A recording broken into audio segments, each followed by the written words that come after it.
বন্ধুরা এ দেখো সব ভাজা হয়ে গেছে আর কত সুন্দর গোল গোল হয়েছে। দেখো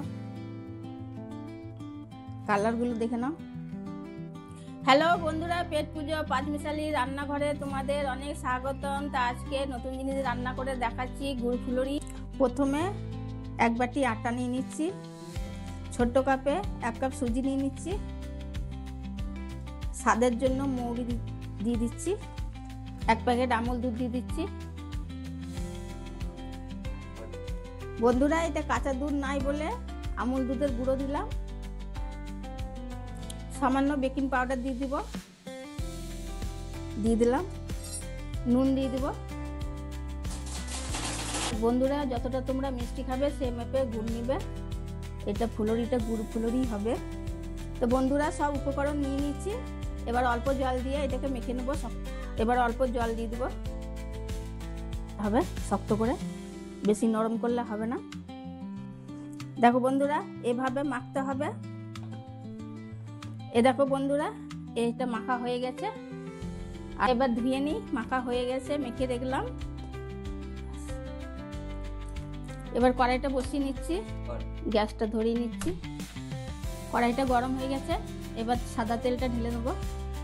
বন্ধুরা তেলটা গরম হয়ে গেছে, এবার সব একে একে ফুলুরিগুলো ছেঁকে নেবো। এই দেখো বন্ধুরা ফুলুরিগুলো এভাবে ছেড়ে দিতে হবে তেলের মধ্যে। এভাবে ফুলুরিগুলো সব ছেড়ে দিতে হবে। বন্ধুরা ফুলুরিগুলো লাল লাল করে ভেজে নিতে হবে। বন্ধুরা দেখো ফুলুরিগুলোর কালার কত সুন্দর চলে এসেছে, লাল লাল হয়ে গেছে। বন্ধুরা এ দেখো লাল লাল হয়ে গেছে, এবার তুলে নিতে হবে। বেশি কালো করলে তেতো লাগবে, তো এই তো তুলে নিলাম। আবার বাকি কটা এভাবে ছেড়ে দেবো তেলের মধ্যে। বাকি কটাও এভাবে এরকম করে ভেজে নিতে হবে। দেখো বন্ধুরা আবার যেগুলো দিলাম সেগুলো আবার তাড়াতাড়ি, কত তাড়াতাড়ি লাল হয়ে গেল। গুড় দিয়ে আছে না, ওই জন্য তাড়াতাড়ি লালটা হয়ে যাবে। দেখো বন্ধুরা ফুলুরির আওয়াজ, উপরে কাঞ্চি হবে, ভেতরে নরম হবে, খেতে খুব মজাদার হবে।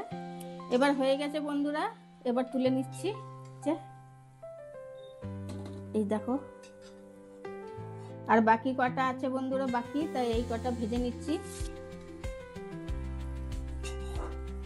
তো বন্ধুরা সব ফুলুরি ভাজা হয়ে গেছে। তাই ফুলুরি রেসিপিটা যদি ভালো লাগে তো লাইক শেয়ার করে দিও আর কমেন্ট করে জানাবে এই গুড় ফুলুরি কেমন হয়েছে।